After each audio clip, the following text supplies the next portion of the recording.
اپنا گھر ہونا، یہ خواب دنیا بھر میں لاکھوں لوگوں کے لیے اب بس ایک خواب ہی بنتا جا رہا ہے۔ آج ہم اسی عالمی رہائشی بحران یعنی ہاؤسنگ کرائسس کا تجزیہ کر رہے ہیں، یہ سمجھنے کے لیے کہ آخر یہ مسئلہ اتنا سنگین ہو کیسے گیا اور اس کے پیچھے اصل وجوہات کیا ہیں۔ اس مسئلے کی گہرائی کو سمجھنے کے لیے چلیں ماضی میں چلتے ہیں۔ ذرا سوچئے، 20ویں صدی میں زیادہ تر وقت ایک عام گھر کی قیمت صرف 3 سال کی کمائی کے برابر تھی۔ یہ ایک ایسا خواب تھا جسے پورا کیا جا سکتا تھا۔ لیکن آج وہ خواب ایک بالکل مختلف بلکہ ایک خوفناک حقیقت میں بدل چکا ہے۔ اور اس تبدیلی کے جو نتائج ہیں وہ بہت گہرے ہیں۔ اس نے صرف معیشت کو ہی نہیں ہلایا بلکہ لوگوں کی زندگی کے بنیادی فیصلوں پر بھی اثر ڈالا ہے، جس سے اپنا گھر ہونے کا خواب تقریباً دم توڑتا جا رہا ہے۔ جب گھر خریدنا پہنچ سے باہر ہو جاتا ہے نا، تو اس کے اثرات ہر طرف پھیل جاتے ہیں۔ لوگ فیملی شروع کرنے میں دیر کرتے ہیں کیونکہ ان کے پاس رہنے کو جگہ ہی نہیں ہوتی۔ لوگ اچھی نوکریاں ٹھکرا دیتے ہیں کیونکہ کسی دوسرے شہر منتقل ہونے کا خرچ ہی بہت زیادہ ہے۔ اور نوجوان نسل وہ تو بچت کرنے کا خیال ہی چھوڑ دیتی ہے۔ بھئی ایسی چیز کے لیے پیسے کیوں بچائیں جو وہ کبھی خرید ہی نہیں سکیں گے؟ اس کا نتیجہ ایک عجیب سی معیشت ہے، جہاں ہمارے شہروں کو چلانے والے لوگ، ہمارے بچوں کو پڑھانے والے اور نظام کو سنبھالنے والے وہی لوگ ان شہروں میں رہنے کی سکت نہیں رکھتے۔ تو چلیں اب ذرا عالمی اعداد و شمار کے ذریعے سمجھتے ہیں کہ یہ مسئلہ اصل میں کتنا بڑا ہو چکا ہے اور صورتحال کتنی سنگین ہے۔ ریسرچرز ہاؤسنگ افورڈیبلٹی کو ناپنے کے لیے ایک سیدھا سادہ پیمانہ استعمال کرتے ہیں جسے میڈین ملٹیپل کہتے ہیں۔ یہ بس ایک عام گھر کی قیمت اور ایک عام گھرانے کی سالانہ آمدنی کا تناسب ہے۔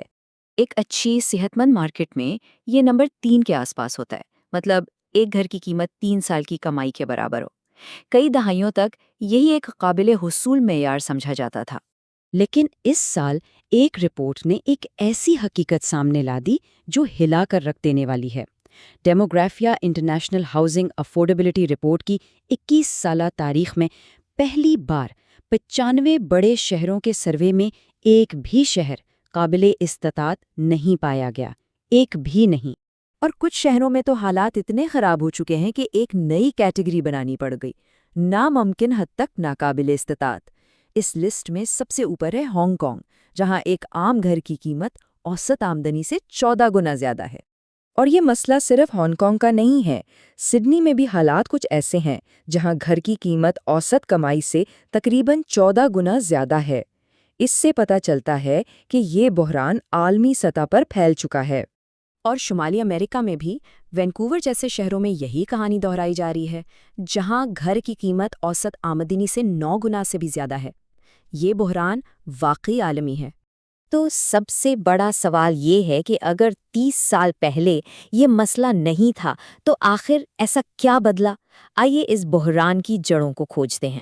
تو سب سے اہم نکتہ یہ ہے، گھروں کے بارے میں ہماری سوچ ہی بدل گئی ہے۔ جو چیز کبھی ایک بنیادی ضرورت تھی، سر چھپانے کی جگہ تھی، اب وہ ایک مالیاتی اثاثہ یعنی ایک فائنینشیل ایسٹ بن چکی ہے۔ یہ تبدیلی ایک زنجیری رد عمل کی طرح تھی۔ سب سے پہلے گھروں کو ایک مالیاتی اثاثہ سمجھا جانے لگا، اس سے عالمی سرمایہ مارکیٹ میں آیا۔ پھر قوانین نے نئے گھروں کی تعمیر کو محدود کر دیا۔ اس دوران تنخواہیں وہیں کی وہیں رہیں جبکہ قیمتیں آسمان پر پہنچ گئیں، اور آخر میں قرض نے اس پورے چکر کو ایک خطرناک فیڈ بیک لوپ میں بدل دیا۔ اس کا نتیجہ یہ نکلا کہ تنخواہیں اور قیمتیں ایک دوسرے سے بالکل الگ ہو گئیں۔ مثال کے طور پر امریکہ میں پچھلے 20 سالوں میں اوسط حقیقی تنخواہوں میں صرف 10% اضافہ ہوا، جبکہ گھروں کی قیمتیں 100 سے 300% تک بڑھ گئیں۔ اور اس صورتحال کو قرضوں نے اور بھی بگاڑ دیا۔ جیسے جیسے قیمتیں بڑھیں، بینکوں نے بڑے قرضے دینا شروع کر دیے۔ ان بڑے قرضوں کی وجہ سے خریدار زیادہ بولی لگانے لگے، جس سے قیمتیں اور بھی بڑھ گئیں۔ یہ ایک ایسا چکر تھا جو خود کو ہی مزید خراب کرتا گیا۔ تو کیا اس صورتحال سے نکلنے کا کوئی راستہ ہے؟ جی ہاں، دنیا بھر میں کچھ ممالک اس مسئلے کو حل کرنے کی کوشش کر رہے ہیں۔ آئیے ان کی حکمت عملیوں پر ایک نظر ڈالتے ہیں۔ ایک بنیادی حکمت عملی سپلائی بڑھانے پر مرکوز ہے۔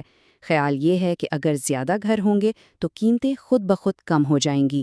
اسی لیے نیوزی لینڈ نے شہروں کو مجبور کیا ہے کہ وہ اگلے 30 سال کی رہائشی طلب کے لیے زمین مختص کریں۔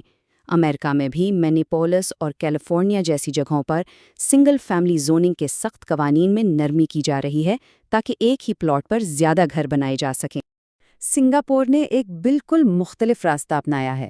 وہاں رہائش کو مارکیٹ کی کوئی چیز نہیں بلکہ ایک عوامی انفراسٹرکچر سمجھا جاتا ہے، بالکل سڑکوں اور اسکولوں کی طرح۔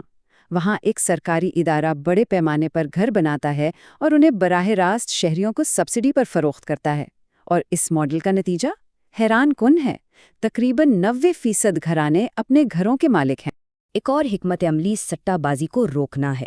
اس کا مقصد ہے گھروں کو سرمایہ کاری کے بجائے رہنے کی جگہ بنانا تاکہ مقامی خریداروں کو موقع مل سکے۔ مثال کے طور پر ویلز دوسرے گھروں پر بھاری ٹیکس لگاتا ہے اور تائیوان جلدی بکنے والی جائیدادوں پر ٹیکس لگاتا ہے تاکہ فوری منافع خوری کو روکا جا سکے۔ امریکہ اور نیدرلینڈز میں تو بڑے سرمایہ کاروں جیسے ہیج فنڈز کو مارکیٹ سے باہر رکھنے کے لیے قوانین پر غور ہو رہا ہے۔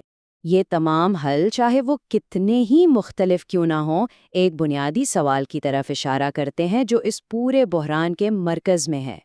اصل مسئلہ یہ ہے کہ پیسے کا ایک بہت بڑا طوفان ہے جو چند اثاثوں میں بہہ رہا ہے، اور اس عمل میں متوسط اور کم آمدنی والے طبقے ڈوب رہے ہیں۔ اور یہ ہمیں اس تجزیے کے آخری اور سب سے اہم سوال پر چھوڑ جاتا ہے، کیا گھر رہنے کے لیے ایک جگہ ہے یا تجارت کرنے کے لیے ایک اثاثہ؟ جب تک بحیثیت معاشرہ اس سوال کا جواب نہیں دیا جاتا، تب تک حقیقی معنوں میں سستا گھر شاید ایک خواب ہی رہے گا۔